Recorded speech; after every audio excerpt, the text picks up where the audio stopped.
These days, Samsung, kinda like Xiaomi, loves to flood the market with their products. Galaxy S line alone was striking last year with 4 models, and it seems that 3 new smartphones are only warming up for 2020. The Galaxy A family, of course, has also got a huge number of products and is already rocking in stores. Today we talk about new A51. What do we feel about this beast? Time for you to find out. Welcome to TechFellas, my name is Bogdan, and let's take into it. What tells us the outlook? Galaxy A51 is not ugly at all. The only thing I have bad vibes in regards to is the material of the back and frame. Breaking news: according to laboratory tests and research, some humans are often allergic or have a drumming belly when touching plastic in smartphones. Therefore, be sure to consult a doctor before buying A51. That was a quick reference to the fact that plastic phones are not prestigious. Well, to be frank, the body is completely made of plastic, apart from a camera set cover and the whole front panel. Worth to admit, it is glossy, and at first I completely mistook it for a glass. Despite hard feelings about the mentioned material, Samsung nevertheless became really sweaty by making it look nice. At certain angles on the back of the smartphone you can see either pleasing rainbow overflows or colorful lines, and even a bunch of geometric pornography. All I can say, this picture is kinda honey for my soul. The front of this guy is extremely simple. There is a tempered glass with magnificent alloyphobic coating, a bit noticeable frame, and suddenly a screen with hole-punch front camera. In total, it seems that there is nothing fantastic in phone's appearance, but it is still a pleasure for an eye, in Samsung style and therefore highly recognizable. As a bonus, we've got the coolest cheerful color, as well as a multi-eyed camera in style of top S models. If you wonder, I'm not a big fan of such camera shapes, but I'm sure that people will hunt this phone just for this little fantasy island. After all, it looks kinda like in flagship series and at the same time reminds about Google Pixels or even iPhones. I have no questions to the build quality, nothing falls off and doesn't dangle both inside and outside. It feels like a one piece and set to the highest level. A bit more about the body. The card drawer here is as perfect as it should be, with 3 sections to cover your cell communication and storage needs. Next, the fingerprint reader as well as face recognition works stable and pretty fast in here, considering that device is not from a flagship category. For me, it's always a good news. Moving on to the screen, it is 6.5 inches AMOLED with 2400 by 1080 resolution. No complaints about clarity on the screen. We didn't spot any red dots that could possibly disturb your eyes. In total, it's pleasant to look at it as well as to swipe through the sensor grid. The viewing angles are more than adequate. The brightness range is both nice for its maximum and minimum peaks, ending up about the screen with the beloved showdown of always on display. Listen now what we've heard through headphones. It was the sound of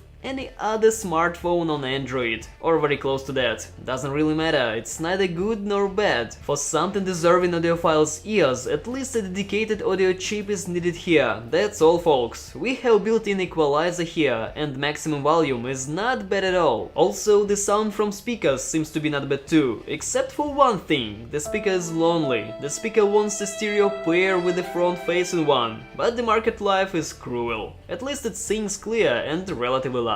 It's time for some camera tests. Why not to show our faces first? The selfie camera photos I could rate as 3.5 out of 5, which means it's surely okay, but we've seen even better quality in other devices of the same cost. Now welcome to the front-facing camera video test. As you see, the total picture is awesomely detailed, the stabilization is lacking and would be a nice thing for swaggering. At least true 4K resolution doesn't let us down. The main camera in good light condition takes quite adequate pics in all respects. When it comes to shooting in low lighting, the overall quality drops rapidly. Photos can be made via a wide angle and an ultra-wide angled modules. Taking portraits is also a pleasure here. The outcoming results please nicely. There is even a separate mode for night shooting, but in our opinion it doesn't do much regarding the picture quality. Main cam's maximum video resolution is 4K. I would really like to call it welcoming for an eye, and in some manner this is the way it looks like. This is the way. This is the way. This is the But when it comes to stabilization, it becomes clear that it's simply not here. There's a button for enabling it, but when you tap on it, the camera immediately switches to 1080p mode. As a result, all the beauty and attractiveness of the picture wipes away. At least I admit that stabilization becomes a showstopper in such clips. It's hardware time. Samsung used their own chipset Exynos 9611, graphics Mali G72 MP3, and in our case 6 gigs of RAM and 128 gigs of storage.